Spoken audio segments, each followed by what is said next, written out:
Hello friends, good evening. आज हम बात करेंगे चक्कर आना या वर्टाइगो के बारे में। चक्कर आना, जैसे चक्कर किस वजह से आ सकते हैं। वर्टाइगो की कंडीशन जो होती है वो, जैसे किसी को डिहाइड्रेशन हो गया है, अगर किसी ने पानी बहुत कम पिया है, निर्जलीकरण हो गया है, तो चक्कर आ सकते हैं। अगर किसी की बॉडी में विटामिन बी, विटामिन डी की कमी हो गई है तो उसकी वजह से चक्कर आ सकते हैं। अगर किसी को कोई हेड इंजरी हुई है तो उसकी वजह से भी चक्कर आने की दिक्कत हो सकती है। इसके अलावा अगर कोई इंटरनल ईयर में इन्फेक्शन हुआ है, अगर चक्कर आ रहे हैं तो हमें ये भी सोच लेना चाहिए कि कहीं हमारे कानों में अंदर इन्फेक्शन तो नहीं है, आंतरिक कान में कोई इन्फेक्शन तो नहीं हुआ है जिसकी वजह से चक्कर आने की दिक्कत है। दूसरी बात, हमारा जो ब्रेन स्टेम या सेरिबेलम होता है, वहां पर अगर कोई परेशानी होगी। ब्रेन स्टेम और सेरिबेलम क्या होता है, जो कि हमारे इंटरनल ईयर के का नर्वस सिस्टम होता है, जो कि एक दूसरे को जोड़ता है।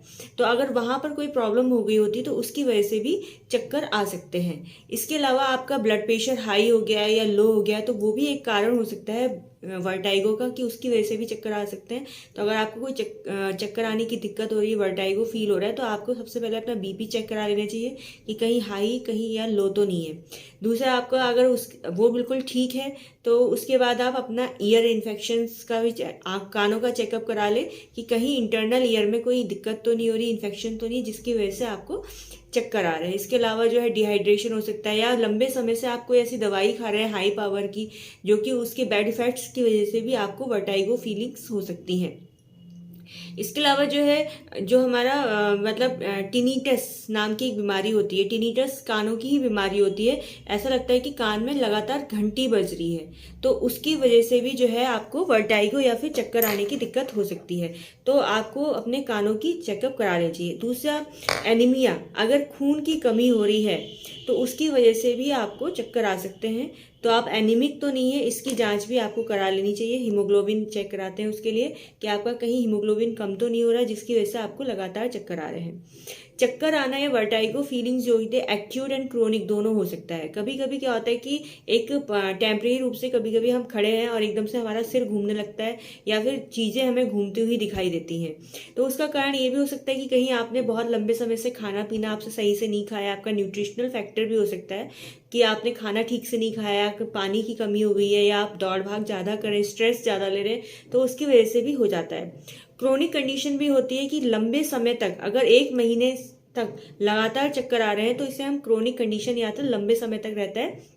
तो वहां पर जो है अदर कॉज हो सकते हैं कि कहीं आपका शुगर लो एंड हाई तो नहीं हो रहा है, कहीं आपको डायबिटीज है और उसकी वजह से आपका शुगर ऊपर नीचे तो नहीं हो रहा है, तो वो आप शुगर भी चेक कराएं।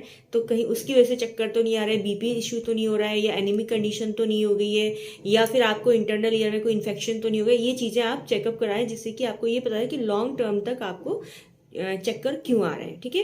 अब इसके कुछ मतलब लक्षण होते हैं, लक्षणों के बारे में हम बात इसके, हाँ, कुछ और भी कारण होते हैं, जैसे कि वेस्टिबुलर न्यूरोनाइटिस, ठीक है, उसके बाद लेब्रियंथाइटिस हो गया। ये सारी बीमारियां हैं। मैनियर डिजीज हो गई, मैनियर डिजीज की वजह से भी आपको चक्कर आ सकते हैं। दूसरा, जो पोजिशनल वर्टाइगो होता है उसकी वजह से भी आपको चक्कर आ सकते हैं। हाँ, अगर किसी पेशेंट को माइग्रेन है, किसी को माइग्रेन का पेन है, काफी दिनों से हेडेक चल रहा है, माइग्रेन की दिक्कत है, तो उसकी वजह से भी जो है पेशेंट को चक्कर आ सकते हैं।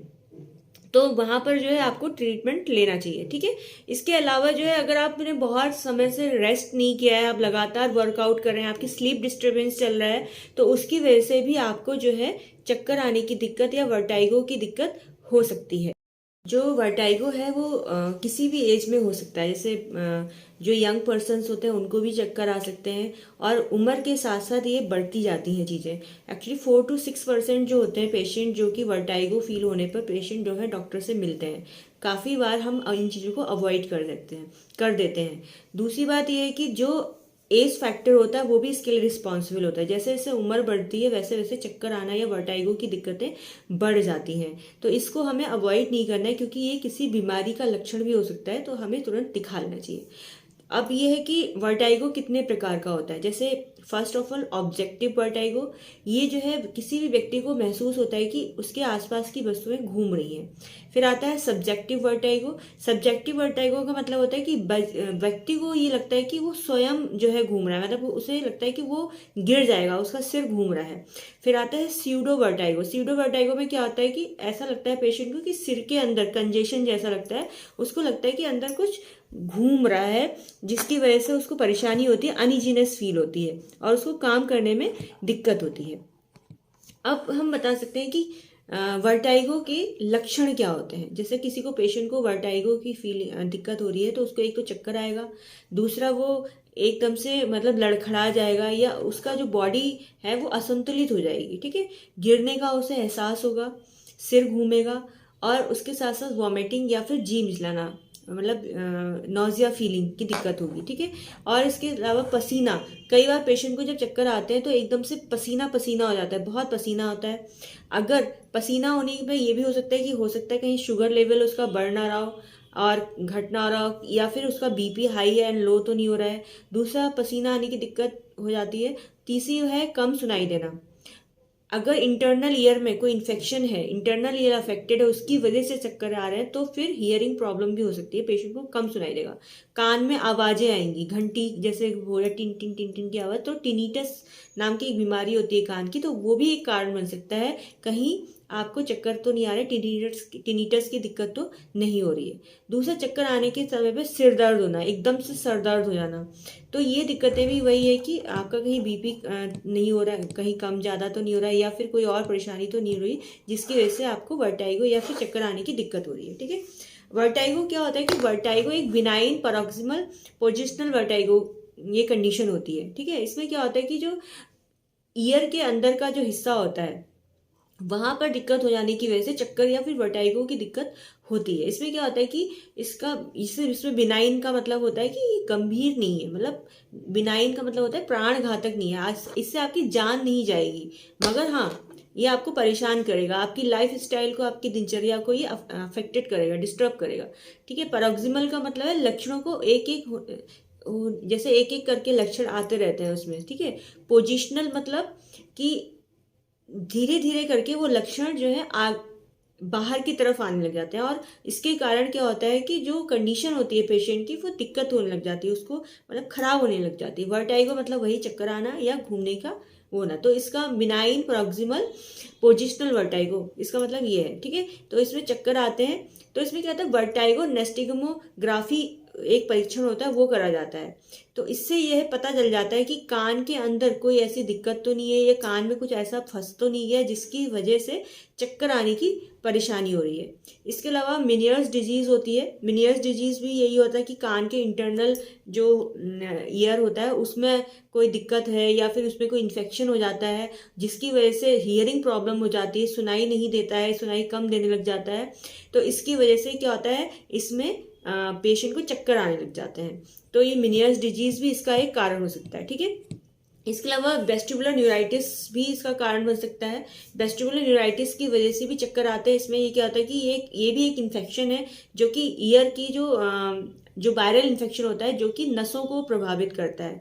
जो नसें होती हैं उनकी जो काम करने की क्षमता होती है वो सामान्य से कम होने लग जाती है, और जिसकी वजह से पेशेंट को चक्कर आने लगते हैं। माइंड की जो नसें होती हैं उसकी बातें कर रही हूँ, ठीक है। और वैसे ही एक आता है हमारा माइग्रेन वर्टाइगो। माइग्रेन वर्टाइगो में भी वही होता है, सिर दर्द होता है, पेशेंट को चक्कर आते हैं, ठीक है। ये 20 से 40 वर्ष के जो लोग होते हैं उनमें ज़्यादा पाया जाता है। तो अगर लॉन्ग टाइम से माइग्रेन चल रहा है और उसकी वजह से काफ़ी एंटी माइग्रेन की मेडिसिन लोग खाते हैं, बहुत सारे पेन किलर्स खाते हैं, तो वो भी अफेक्टेड कर सकता है।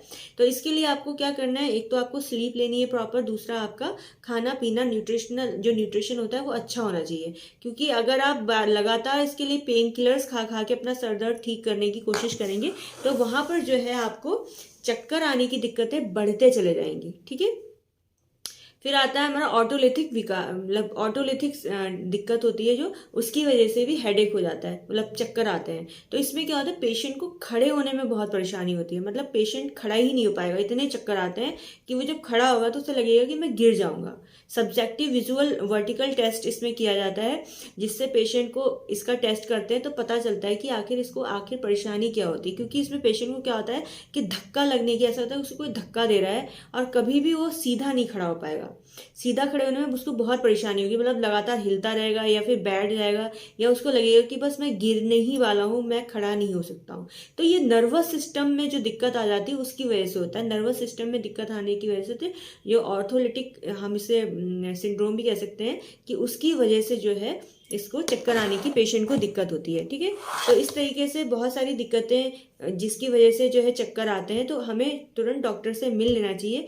कि अगर वॉमिटिंग भी आ रही है चक्कर आने के साथ साथ और पेशेंट बिल्कुल खड़ा ही नहीं हो पा रहा है, तो वहाँ पर जो है तुरंत डॉक्टर को दिखा लेना चाहिए, उसे अवॉइड आपको नहीं करना चाहिए।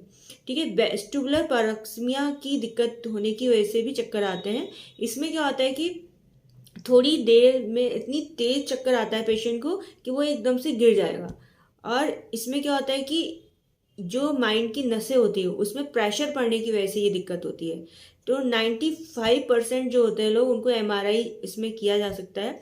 तो एमआरआई कराने के बाद हमें पता चल सकता है कि कहीं वेस्टिबुलर पैरोक्सिमिया की दिक्कत की वजह से चक्कर आने की दिक्कत तो नहीं हो रही है, क्योंकि इसमें माइंड की जो नसें होती हैं वो अफेक्टेड हो जाती हैं। तो इन सब चीज़ों को हमें अवॉइड नहीं करना चाहिए, अपना इलाज समय पे कराना चाहिए, क्योंकि चक्कर आने के छोटे से लेके बड़े तक कारण हो सकते हैं।